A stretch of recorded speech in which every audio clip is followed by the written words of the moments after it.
Hello everyone, welcome back to my channel. दोस्तों, आज हम लोग जो है क्लास 10 का साइंस का जो है मोस्ट इंपॉर्टेंट क्वेश्चन देखने वाले हैं। क्वेश्चन आंसर जो कि केमिस्ट्री में जो है पूछे जाते हैं। ठीक है, केमिस्ट्री में इससे पहले हमने जो फिजिक्स का भी इंपॉर्टेंट क्वेश्चन करा कर दिया है। और आपका जो क्लास 10 का साइंस का पूरा रिविजन है, ठीक है, फिजिक्स, केमिस्ट्री और जो है बायोलॉजी के पूरा रिवीजन का एक जो है हमने वीडियो डाला हुआ है, उसको जो है आप लोग देख लीजिएगा। उसमें से जो है बहुत सारे क्वेश्चन आपके एग्जाम में जो है मिल जाएंगे। ठीक है, जो भी शॉर्ट क्वेश्चन होते हैं, जो भी इंपॉर्टेंट है, वो सभी जो है हमने आपको प्रोवाइड करा दिया है। रिवीजन वाले क्लास में जाएंगे, क्लास 10 रिवीजन क्लास में, ठीक है, प्लेलिस्ट में जाएंगे तो वहाँ पर आपको वो वीडियो जो है मिल जाएगा। और डिस्क्रिप्शन में मैं लिंक दे दूँगा, वहाँ से भी आप लोग जो है उसे देख सकते हैं।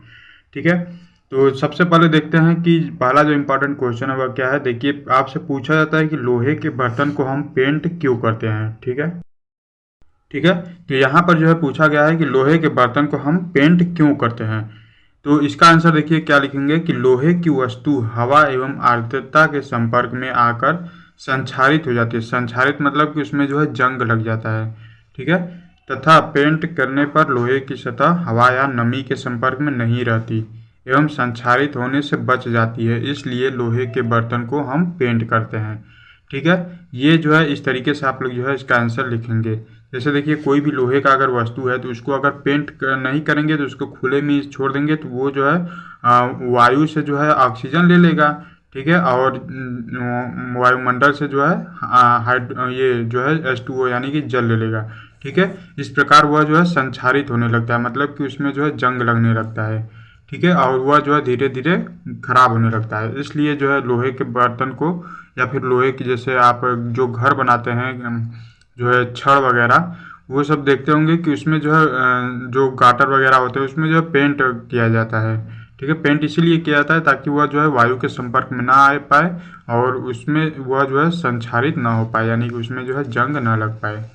ठीक है, आपसे एक और जो है इंपॉर्टेंट क्वेश्चन पूछा जाता है कि बेकिंग सोडा के 2 उपयोग बताइए। ठीक है, तो यहाँ पर जो है हमने 3 उपयोग लिखा हुआ है। कोई भी 2 उपयोग जो भी आपको आसान लगे आप जो है लिख सकते हैं। तो बेकिंग सोडा के 2 उपयोग जो है आपसे पूछा जाता है। तो इसमें देखिए, सबसे पहला उपयोग लिखेंगे कि बेकिंग सोडा के जो है 2 उपयोग निम्न है। ठीक है, तो इसमें पहला लिखेंगे कि पेट की अम्लता को दूर करने में। ठीक है, पेट की अम्लता को दूर करने में, यानी कि जब पेट में अम्लता हो जाती है, यानी कि पेट दर्द वगैरह करने लगता है, तो आप देखते होंगे कि घर में जो है या फिर दुकान से मंगाकर लोग जो है खाने वाला सोडा खाते हैं। ठीक है, उसी को जो है बेकिंग सोडा कहते हैं। लेकिन जैसे कि नॉर्मली लोग जो उसे खाने वाला सोडा कहते हैं, उसका नाम जो है बेकिंग सोडा ही होता है। ठीक है, और इसके बाद दूसरा जो है उपयोग है, देखिए, बेकिंग सोडा अग्निशामक यंत्र में भी प्रयोग किया जाता है। जो अग्निशामक यंत्र होता है जिससे कि आग बुझाई जाती है, उसमें भी जो है बेकिंग सोडा का उपयोग किया जाता है।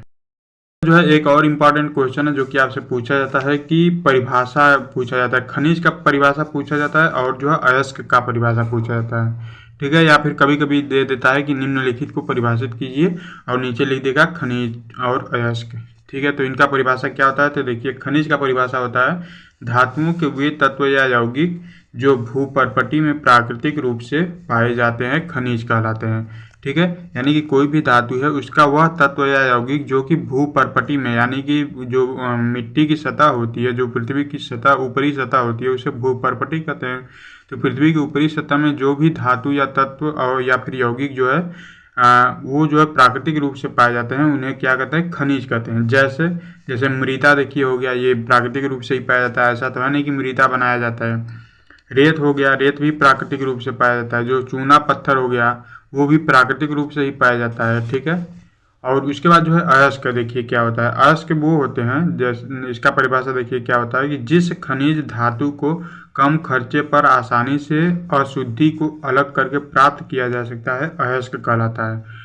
अयस्क देखिए क्या होता है कि जैसे कोई भी खनिज है तो वह जो है मिट्टी में जो है भूपर्पटी में पाया जाएगा, तो इसमें बहुत सारे जो है अशुद्धियाँ होती हैं। जैसे मिट्टी के कण हो गया, पत्थर हो गया, पत्थर के कण हो गए। ठीक है, तो बहुत सारी अशुद्धियाँ होती है, तो उनको जो है अलग करके जो जिसे आसानी से जिस धातु को निकाला जाता है उसे क्या कहते हैं, उसे जो है अयस्क कहा जाता है। ठीक है, खनिज में से अगर अशुद्धियों को निकाल दिया जाए, सिर्फ शुद्ध जो है धातु निकाला जाए खनिज से, तो उसे क्या बोलेंगे, उसे जो है अयस्क बोलेंगे। ठीक है, बाकी ऐसे इस तरीके से परिभाषा आप लोग जो है लिख सकते हैं। उसके बाद जो है एक मेंडलीव के आवर्त सारणी से नियम क्वेश्चन पूछता है कि मेंडलीव के आवर्त सारणी की विशेषता बताइए। ठीक है, तो इसमें जो है लिखेंगे कि मेंडलीव के आवर्त सारणी के निम्न विशेषताएं हैं। अब क्या क्या विशेषताएं हैं देखिए, तत्वों को उनके बढ़ते परमाणु द्रव्यमानों के बढ़ते हुए क्रम में रखा गया है। जो मेंडलीव ने जो आवर्त सारणी बनाई है उसमें तत्वों को किस प्रकार रखा है, उनके परमाणु द्रव्यमानों के बढ़ते हुए क्रम में रखा है।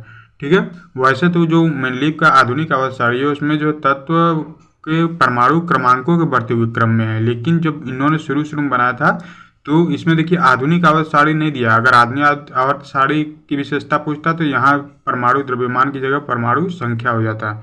ठीक है, तो मेंडलीव की आवर्त सारणी की विशेषताएं क्या है कि तत्वों को उनके परमाणु द्रव्यमानों के बढ़ते हुए क्रम में रखा गया है। उसके बाद दूसरा क्या है कि तत्वों को उनके रासायनिक गुणधर्मों की समानता के आधार पर रखा गया है। ठीक है, यानी कि जो तत्व जो दो या दो से अधिक वो तत्व जो कि एक जैसे ही जो है गुणधर्म रखते हैं, ठीक है, उनको जो है एक ही ग्रुप में एक ही समूह में रखा गया है। ठीक है, जैसे कोई भी धातु है तो एक ग्रुप में देखेंगे तो सभी धातु ही होंगे, और किसी ग्रुप में अगर अधातु हैं तो उस ग्रुप में जितने भी तत्व हैं वो सभी जो है अधातु ही होंगे। ठीक है, उसके बाद जो है एक और विशेषता है कि सारणी में हाइड्रोजन तत्व का स्थान निश्चित नहीं है। वैसे तो देखेंगे तो हाइड्रोजन को जो है सबसे पहले ही रखा गया है, लेकिन उसे जो है उसका स्थान निश्चित नहीं है, वो जो है कहीं पर भी रखा जा सकता है। ठीक है, तो सारणी में हाइड्रोजन का तत्व का स्थान जो है कोई भी निश्चित नहीं है।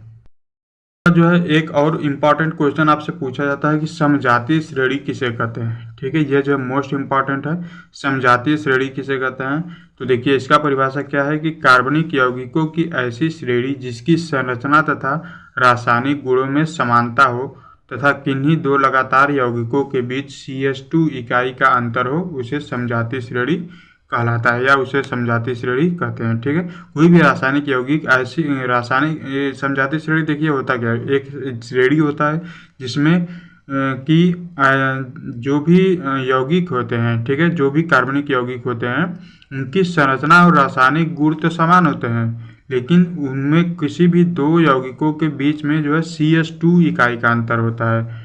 ठीक है, तो उसे क्या कहते हैं, उसे जो है समजातीय श्रेणी कहते हैं। ठीक है, तो ये थे जो है आपके मोस्ट इम्पॉर्टेंट क्वेश्चन जो कि आपके एग्जाम में जो है पूछे जाते हैं। आई होप कि आपको यह इससे जो है काफ़ी ज़्यादा हेल्प मिला होगा। ठीक है, और इस वीडियो को जो अपने दोस्तों के साथ भी शेयर कर दीजिएगा, और अगर चैनल पर पहली बार आए तो चैनल को सब्सक्राइब कर लीजिए। ऐसे ही एजुकेशनल वीडियो आपको सभी क्लासेस के वीडियो आपको आगे भी मिलते रहेंगे।